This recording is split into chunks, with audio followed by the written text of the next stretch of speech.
Well, I think it's the same thing that happens on family vacations a lot of times. Like we pack our vacations so full of activities and go, and we have to, we're out of town, so we have to do this, this, and this, so that we see everything in the city, that we get done with vacation and we're like, I need a vacation from my vacation. Like I'm more tired now. Greetings, everybody. Welcome to our final episode of Recovery TV Live, and we're going to talk about chasing sanity during the holiday season.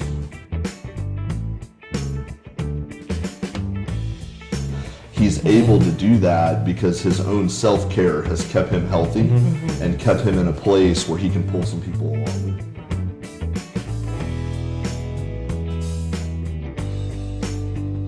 My name is Josh Nichols. This is Carrie Kiger, and we're a co-host of Recovery TV Live. And we have a really special guest joining us today, and we're really happy to have him. His name is Derek Talkington. I'm going to tell you just a little bit about him real quickly. Derek is a licensed alcohol and drug counselor that specializes in working with addiction and recovery type issues, but also a lot of other mental health things. And he is a co-founder of a group practice here in Oklahoma City called Sane. And I'll make sure to go ahead and actually put the Facebook link there. You can look that up on Facebook, follow them, follow Sane on Facebook. But he is also the co-host of a podcast called the Chasing Sanity podcast. And I have to admit, it's pretty good. And I know, like for me, like when like when you know people that do stuff, or they're going to do something. I'm going to do a podcast. You're kind of like, because we know Derek, and so we're kind of like, is it really going to be that good? And so I started listening to it. It's really pretty good. Yeah. And of course, we're teasing Derek earlier. He's got a really good radio voice. Yeah. But without further ado, I'm going to go ahead and introduce Derek. Derek, thanks for being here today. Thanks for having me, man. This is great. Yeah. I get that all the time, like from other friends of mine too, who are like, man, we didn't know if that was going to be any good. Like, we've known you for 10 or 12 years, and we've just been really lucky. We've had fun. So you can tell when you listen, you're having fun. Yeah. So we're glad to have you on here, and this is our final episode for the season, coming right between Thanksgiving and Christmas and the New Year, and just it gets busy, it gets crazy this time of year. Yes. And earlier, when you were sitting here, we were just chatting earlier, and I said that to you, that gets crazy. Like your face just lights up, like it's maddening. Part of it is I don't understand it. You couldn't pay me enough money to get me out of bed at 4 a.m. to wait in line to save $100 on a TV. Like my sleep and my time is just more valuable to me than that $100. Right. And you just see the videos of people, knocking old ladies over and dragging TV. Right. I mean, it looks like a mass looting, and it's absolutely insane. What happens to us this time of the year? It's probably a combination of a lot of different things. I think a part of the Black Friday madness is we're just so, I think, culturally consumed with stuff more than people and experiences, that I think we forget that we're even acting in a way that appears crazy. Right. Oh, yeah. And so just this consumer mentality, and don't get me wrong, like I'm a capitalist, like I love capitalism, but just the idea that we have to have the next biggest thing and we have to acquire certain things because it helps us feel like we've achieved some sort of status, I think creates a lot of dysfunction socially and culturally, for sure. Right. Yeah, I would agree. There was one year that my wife and I, we had all these things planned to do. We had it all planned out. We had this big Christmas thing we were going to do at my grandma's, and it was a big deal. And we got so wrapped up in the holiday hustle of it that I felt like we missed the whole point of the season. And at the end of that season, I looked at my wife and I said, we're never going to do it like this again. Like, I will not miss the holiday because I got to go do this, and I got to get this, and I got to get this for somebody else, and I got to attend this party and that party. Yeah. And it's just, I think it's real easy for people to get wrapped up in it. Well, I think it's the same thing that happens on family vacations a lot of times. Like we pack our vacations so full of activities Yeah. and go, and we have to, we're out of town, so we have to do this, this, and this, so that we see everything in the city, that we get done with vacation and we're like, I need a vacation from my vacation. Like, I'm more tired now Right. than I was when we left. Yeah. We just have kind of lost that ability to rest Right. and relax. And I was talking, me and Billy do a lot of work in schools, and some of the kids were asking me what I did for Thanksgiving. Well, my family goes hunting for a week over Thanksgiving. Me and my dad and my brother and my dad's best friend. My dad started doing that with his father-in-law in 1973. So him and my mom have only spent 2 Thanksgivings together ever, right? So we're out there for a week, and the kids are like, "Isn't that boring?" I'm like, "Yeah, it's totally boring, and it's awesome. Right. Like, it's 7 days of campfires and dominoes, and Right. sometimes we'll just sit there for an hour and nobody will say anything, and it's pristine." Right. Yeah. Yeah. So one of the goals behind having you on today is, and for our viewers that are watching, is that we want you. There's just no way around getting out of the intensity of the holiday Right. season. It's part of the culture, and you're not going to be able to escape that unless you're go be a hermit and live in the mountains or something like that. Yeah, which is equally as unhealthy. Yeah, probably. which I just Right, another yeah. extreme. Sure. Yeah. And I apologize if I offended all hermits, but they're probably not. They're not watching this episode, Probably not. right? But they might have Wi-Fi. Yeah, in the you never mountains, know. so you never know. Yeah. But you're not going to get out of that intense experience. So, what we're wanting you to gain from this episode is, how do we engage in the intensity of the holiday season, but not miss the holiday season? So, in other words, how do we stay sane in a Right. culture that is really kind of encouraging chaos and insanity? Right. Right? Yeah. I think so I'm a visual learner, and a lot of that happens through film because I really enjoy film. And not just for the entertainment value, but I think we can draw a lot of parallels for real life from that. Right. We actually had a guy on the podcast, and we were talking about opera. He's a professional actor. Brett Payne, do you know Brett? He works at Avenues Treatment Center, Okay. but he's also a professional opera singer. So we were talking Wow. about how opera and tragedy in film and stories actually parallels life a little bit, and what we can learn from that. And so I was thinking about this episode that I'm doing with you guys, and I'm like, we're talking about holiday stuff. So I started thinking about Christmas movies, which there's some really great ones, primarily Die Hard, which I can't really draw any therapeutic lessons from. Yeah. So we'll leave that one off the list, Enjoyment, right? yeah. So I was thinking about all these lessons that we could learn, and so I'm thinking about movies that demonstrated the chaos of the holidays and how you can really easily be a victim to that, but also like some of the more positive things about the holidays and family and those type of things. And when I thought about the bad example, or kind of the unhealthiness of the holidays and the chaos, Right. I mean, I immediately think of Chevy Chase and Christmas Vacation. sure. Oh, yeah. I mean, he is completely wrecked throughout that entire film.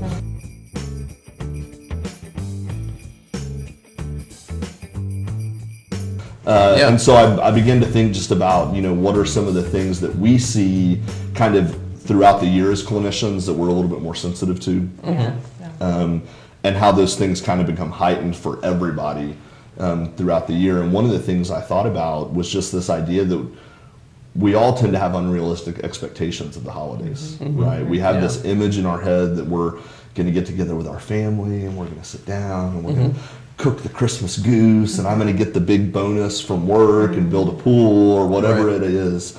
And every time we have unrealistic expectations, especially when they're that extreme, it's a huge setup for failure and for interpersonal stress. And I think you see that in Christmas Vacation all the time. He's got this expectation that the family's going to get along, and that he's going to get his bonus check, and that the Christmas lights are going to work, and they're going to look beautiful as soon as he plugs them in.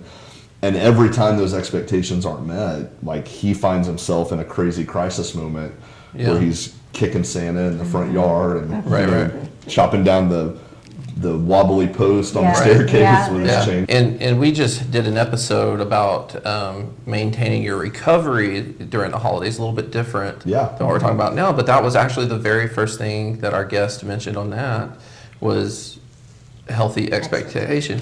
Absolutely. Yeah. Just because you're sober for the first Christmas doesn't automatically mean that this Christmas is going to be great. Right. People, when they get into early recovery, they think that a lot. Oh, I'm sober now, life's going to be perfect. Right. well, newsflash, life isn't perfect for anybody. Right. Yeah. You know, Right. everybody's going to have moments of stress and crisis, and Right. it helps if we walk through life kind of expecting something is going Right. to happen, and I've got to be prepared for it. Right. And everybody, people watching you, they can check out that that episode on our YouTube channel, which you can see on the graphic there of Whitney, who was our guest on that. But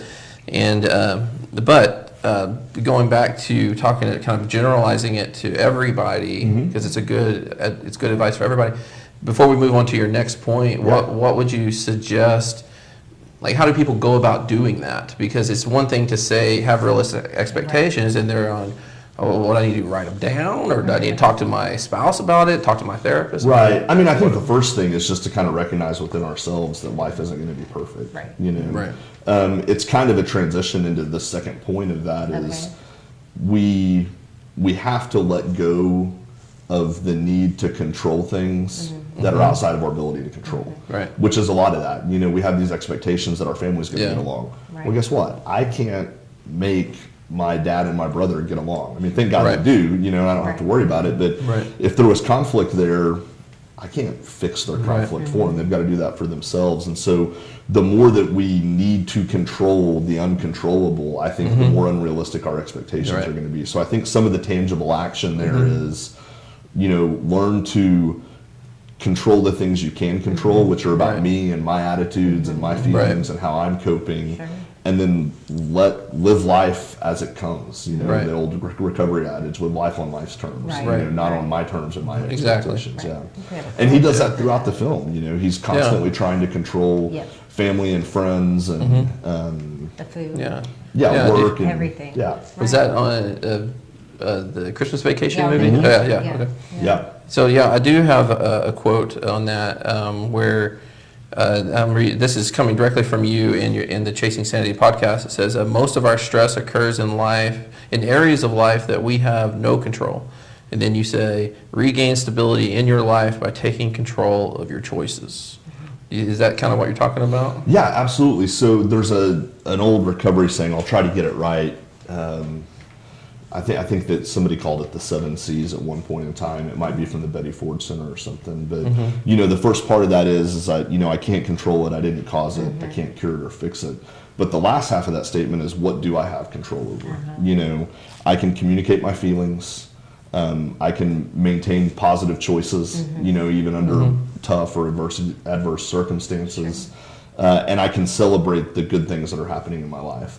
You know, outside of my own choices and managing my own emotions, I don't really have control over anything. You know, I can't keep somebody from running a red light, and, Right. you know, hitting my car or any of those type of things. But I can choose how I react to that. I can choose what I make of that situation. Sure. And the good part, you know, in talking about that with a lot of the clients that I have that we're talking about relationships is that if you can control your choices, your attitude, you're communicating your feelings and thoughts, it really invites other people to be able to do that too. Absolutely. So you know, some family members having a hard time, you can allow them to have their own feelings too. Yeah, right? absolutely. There's one of my favorite quotes that I use when I'm working with families in recovery who maybe have an addict or alcoholic in their family, or a child that's an addict or alcoholic, is from the AA chapter in the big book that's To the Wives.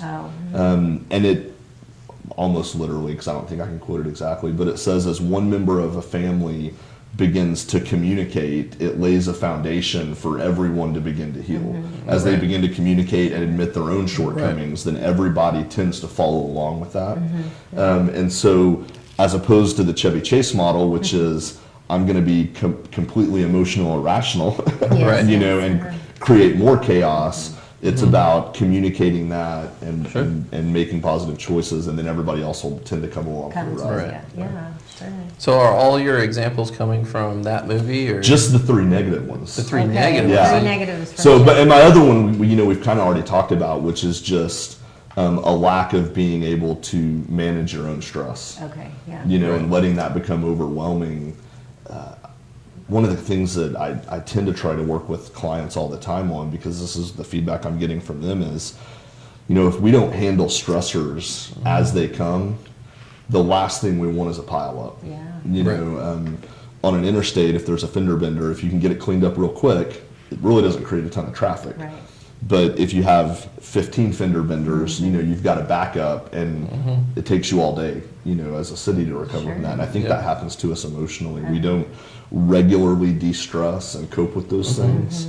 And then all of a sudden we find ourselves feeling overwhelmed, and we don't know what to do other than bleed the tap through frustration. Yeah. That's really So tell how does so give us an example from that's in your head, like what picture you have in your head that's happening in Christmas Vacation movie Where that's he's happening. not managing stress well. Yeah.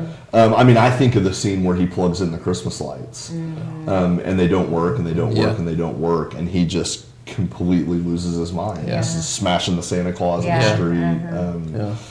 And but you see that building It throughout the builds show. throughout. Like that's kind of the climactic moment where he's finally had enough and he's going to freak out. Right. But throughout the show, you see him experiencing little stressors, whether it's his cousin showing up and emptying the RV pooper into the street, and all these things keep happening that he just keeps pushing stuff down and stuffing stuff down instead of talking to someone about it, or utilizing some self-care or whatever it might be. And finally, his top just blows. It blows, He loses it. And it's interesting for the work that we do, because Carrie and I do a lot of sex addiction treatment. Is there's that where his mind goes into La La Land, right? When he's I think he's looking out the window watching his cousin Eddie empty the pooper out, and then where does his mind go? Into a fantasy, right?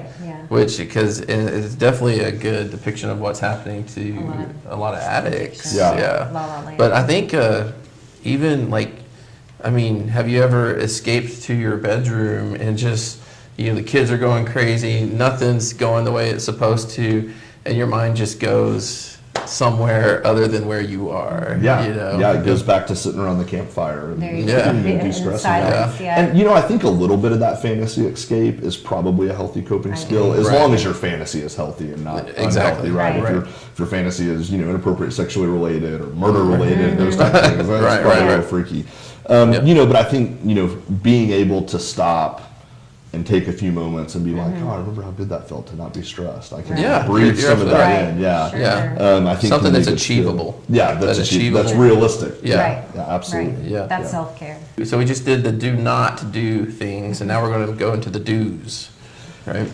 Yeah. So I was trying to, the Christmas Vacation stuff kind of came to me last night, and I was like, oh, that's some really good stuff. I can bring in. I was like, well, I need to think of a movie where maybe somebody's getting it right, or at least partially right. And the first kind of positive, upbeat Christmas movie that popped into my head is more of a modern one, but it's Elf. Oh, yeah. Which is still great. Yeah.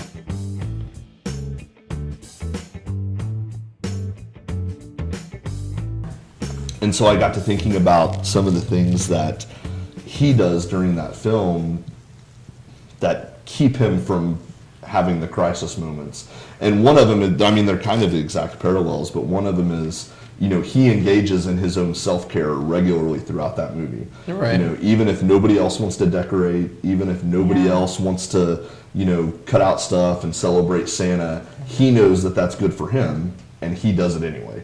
And I think that is just critically important, because we get so busy over this month, whether it's Christmas shopping, we were talking earlier, too many Christmas parties and too many events and fundraisers and everything else. It becomes really overwhelming. And I think the first thing that we do as healthy adults is we stop doing the things that keep us healthy because we don't have time. Right. We stop going to the gym if we're people that enjoy that. We stop journaling or reading or doing that self-care stuff that we do because we just feel like we don't have enough time. And I think it's a critical error. So this is a quote from Billy Samuel, the co-host of Chasing Sanity podcast. And it says, while self-care is about you, it allows you to take care of the people and the things that are important to you. So do you know Billy well enough to kind of reflect on what he's talking about there? Yeah, I hate to admit that he's right sometimes. Good one, buddy. No, he's absolutely right. And when you think about that quote in the context of Elf, you think about what he's able to do for other people in that movie as far as helping them embrace the true spirit of holiday or the true spirit of family. He's able to do that because his own self-care has kept him healthy and kept him in a place where he can pull some people along with him. Right. Right. And now ultimately they have to choose to do those things as well. But we talk about it all the time, and you hear it in churches all the time. That you can't pour from an empty vessel, or Right. those type of things. As therapists, we know that critically for Right. us. I can't help Right. my clients Right. if I'm not maintaining myself. Not that we're not going to have problems and have our own struggles, Sure. but we have to be in a place that when our family needs support and needs someone to show them, hey, this is what we really need to have this about. We can't do that if our self-care is gone in the toilet. Right. Right. Absolutely. Sure. Absolutely. Yeah. I've Yeah. never thought of Elf as being such a healthy Yeah. individual, but now I I'm know, right? rethinking it. Yeah. Yes. Yeah, you kind of think he's delusional from Right, this right. movie, right? But it's Yeah. charmingly delusional. Yeah, right. Yes. Yeah. So the other thing he does, which I think Billy and I are experts at, is he doesn't take life too seriously. Right. And that is an attitude that I think we need more of during the holiday season, but in culture in general. Absolutely. We're kind of living in this outrage culture mentality is the norm. People want to be upset and angry over little comments, and they want to be offended. I saw a video the other day that there are people that are now offended at the classic Rudolph claymation cartoon, right? And I couldn't tell you exactly what the reason. Oh, because he was bullied in the movie, and I'm like, that's the point of the story. Is Right. It's a story of overcoming It's a adversity story, and right. bullying. It's Right. like you take that out, you don't really Right. have a It's not much story, a story. Right. But that's what we do is we tend to get worked up way too fast. And I think it's really helpful to look at his example of, man, life, none of us are making it out alive. Right. So we might as well enjoy ourselves Have a little some bit. fun. Yeah. Even in the moments of crisis and pain, I think we can still embrace this spirit of we got to enjoy the time that we have, whether that's Christmas time with family, or Right. whether it's being at the Christmas party that we really don't want to be at. We kind of have to embrace being present in the moment and try to Right. get some enjoyment out of it. Yeah. Yeah, absolutely.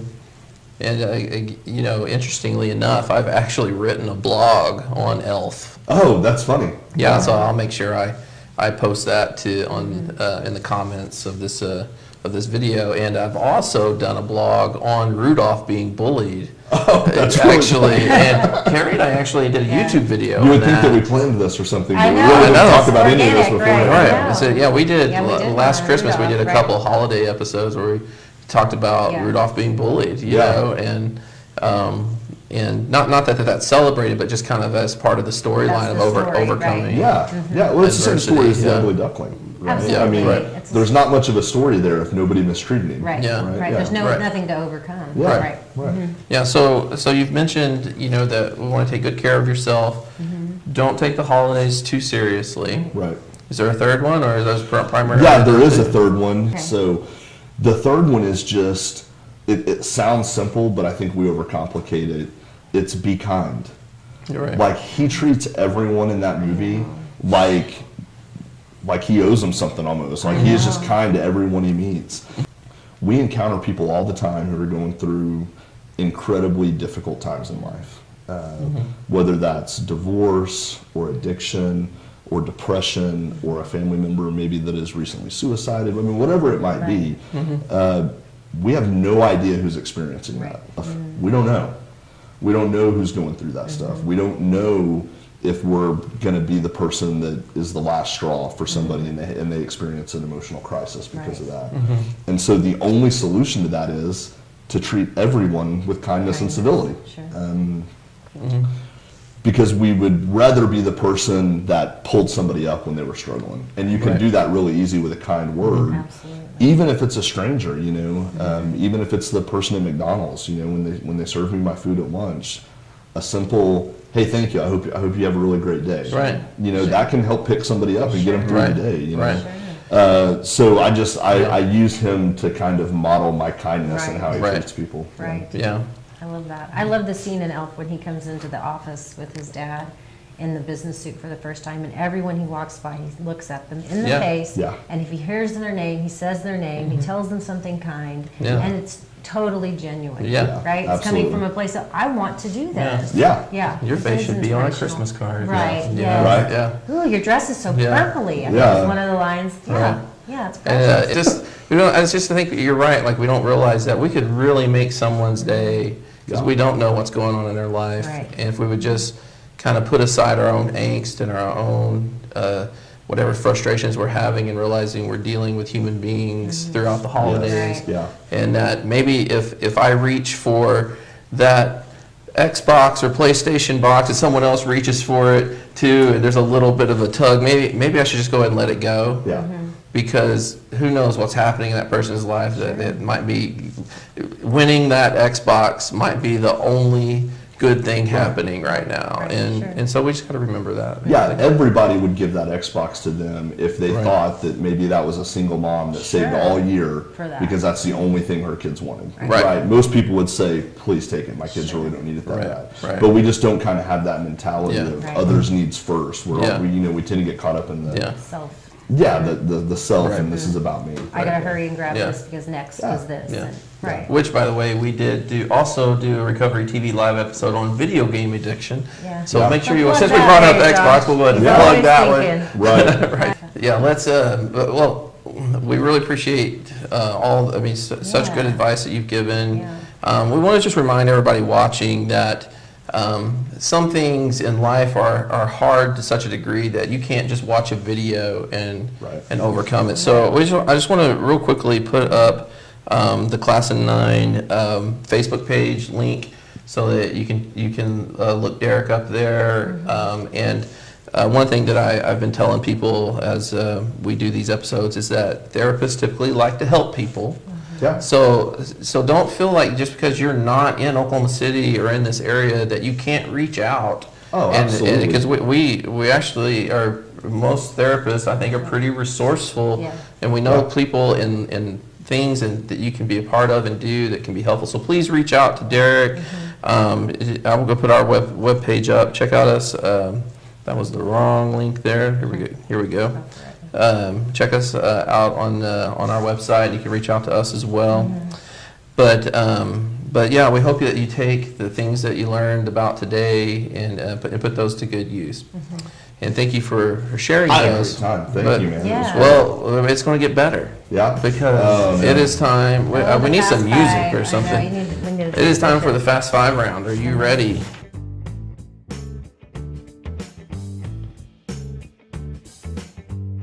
To do Fast Five. The question is your live audience ready for my fast Okay, five? I don't How know. fast are we talking here? Sit back. What I try to tell the audience is we don't have the mute button. What's it called? You know, like the Yeah, the buzzer. Yeah. we don't Yeah. have that. So if you're afraid you might hear something, one, Derek can preface it. It's Earmuffs, coming. children. Here it's No, coming. right. But I don't think you run too heavy of a risk of Yeah, offending yeah, I'll people do my with best. these questions. Yeah, So- well, This questions. is not too bad. Gotcha. All right, I'll let you start, Josh. All What's right. your favorite part? Yeah. So. So the goal is for me just to answer with the first Yeah, gut instinct, instinct right. response or Right. Someone else asked that too, that Fast Five just means we're going to get through this part faster than Gotcha. what we do the other part. Gotcha. First instinct. But yeah, your first instinct would Okay. be, that'd definitely be Good interesting. information. Right? All right, I'm ready. All right, so I feel like I'm on Family Feud. name someone who's dead or alive that you do not know but would like to have had dinner with or have dinner with. Ben Shapiro. I don't know why that popped into my Ben head. Shapiro. Yeah. My brother who's watching this will appreciate that. Yeah. Actually. I just think it'd be really mentioned interesting to talk to. Yeah, yeah. Or The Rock. Yeah. The Rock would be. I kind of hope No. they team up to run for president and vice president together. That's Shapiro. your dream Rock, team. yeah. Your dream team. Yeah. And someday I want The Rock to be giving some sort of speech to the legislative body Yeah. and say, can you smell what the the- U.S. is cooking? Oh, Like, that would definitely. You've got a platform. That's I'm as saying, American that's as what it I was gets. thinking. Yeah. That's That's the guy. pretty good. If he didn't use that as the platform, yeah. he already. That's mistake number Yeah. one. That's right. I Right. mean, You lose voters. right. Yeah, I know. Right. You got to use that as a platform. And he's got to do the. I can't do the eyebrow thing. Right. so- Yeah. Yeah. Yeah. Only him. That's Yeah. right. All right. The next one is what's a fun word to say? Pineapple? Oh. That's not bad. I haven't heard that one before, right? I know. Any word is fun if you say it over and over. Yeah. Yeah. Then you get a Right? Like Yeah, that right. How I Met Your Mother episode with Ted? Bowl. Yeah. Oh, yeah. Yeah. Right. Yeah. It's interesting. Your last name's kind of fun to say. Talkington. Talkington, Yeah, yeah. that one Yeah. is. And it's also interesting that you're a therapist, the last name Right. Talkington, I know. and you do a podcast. So Yeah. it's a side note. It's not a stage name. Yeah. Gotta say it's just real. Right. What's the song currently stuck in your head? Desperado? Oh. You want to sing some of it? You almost got me to. Sometimes his we eyes sing on the are not podcast. open. Yeah. Sometimes we sing on the But podcast. showing your face, you yeah, just can't do no, it. It's too vulnerable. Yeah, right too now. vulnerable with Good. the Now- video. Who's the original singer, artist of that? I have Eagles. Yeah, the Eagles. Yeah. Let's Me look and online. Billy's theme song for the podcast is also with Arms Wide Open by okay. Creed. So sometimes Oh. we'll sing with Arms Wide Open. Okay, together. gotcha. Okay, gotcha. okay. But you got to have Billy for that. Right, Otherwise, yeah. It's You just need too your weird. team. Because then Billy gets the raspy. Yeah. All right, so mine turns to the next one. What's the last show that you binge watched?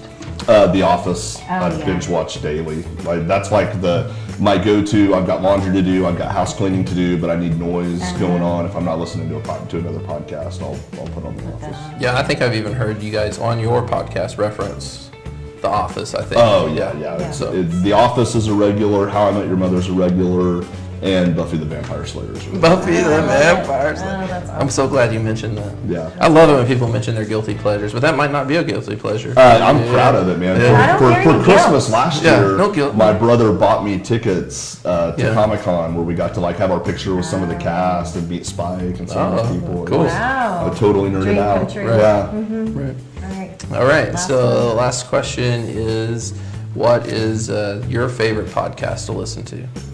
Oh man, that's a tough one. So many good ones. The one that I spend the most time listening to is Joe Rogan, because he's got such a variety of different guests and topics. What's it called? On the Joe Rogan Experience. Oh, okay. Yeah. History on Fire is pretty good. It's a guy that tells just stories about history, true stories about history.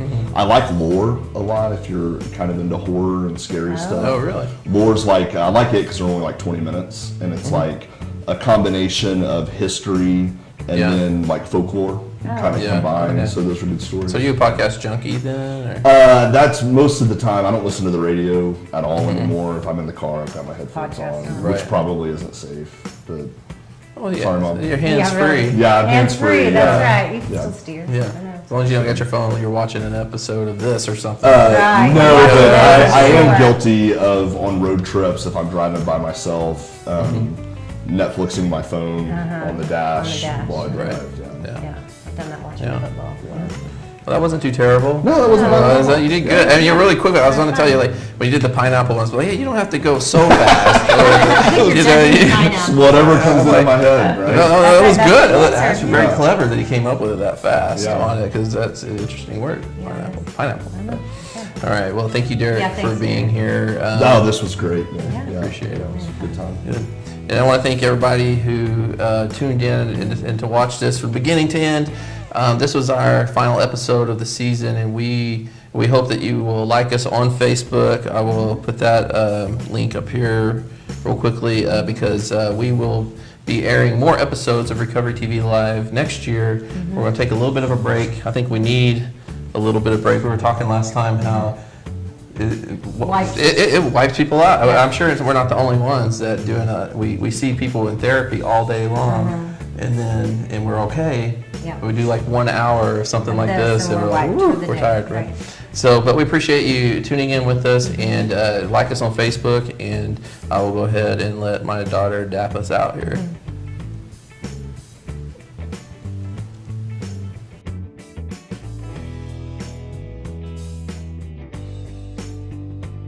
So tell us about it. How did it? It's called the Chasing Sanity podcast. How did all that come about? So for years, Billy and I, before we opened our business together, I mean, we've worked together and been friends since 2009. So a lot of it was we had crazy conversations all the time anyway, because we're clinicians and we like to talk about stuff and we're conversationalists. All the time we'd either be at the coffee shop or in the car and we'd be like, why aren't we taping this? Like, this is good stuff, you Yeah. know? And then culturally we got to a place where we noticed in our field, but in other fields, paraprofessional fields that we would work with, people got real anxious talking about certain topics and nobody wanted to have open dialogue about Right. either controversial stuff, primarily out of fear, like, oh, if I say that I don't understand this or I say that I disagree, am I going to get judged for that? Or are people going to automatically stop referring clients to me? And so finally we just had enough and said, hey, let's just start a podcast, and it'll be our platform to talk about whatever we want, have people on to talk about whatever we want. And it's been really interesting because we've had people on there that I completely disagree with, and we've had people on there that I've agreed with, and it's just been really good to talk. And do you guys ever disagree with each other? Billy, oh yeah, if you listen to the podcast, there are times that you can't see us, obviously, because it's not video, it's just audio. But I think even in one podcast, I said, I am fixing to throw my coffee in your, I was so angry with him. I think it was when we were talking about suicide. I didn't listen to that one. We were we would just go into town, and by the end of it was like an old married couple. Like we didn't even realize, couldn't even remember what we were fighting about. Right. But it's great that there's not, a place you can go listen and talk and hear about difficult issues. Right. Yeah, absolutely. And we've been able to have some really good guests to come on and share their stories and talk about that. So yeah, it's been real exciting and a lot of fun.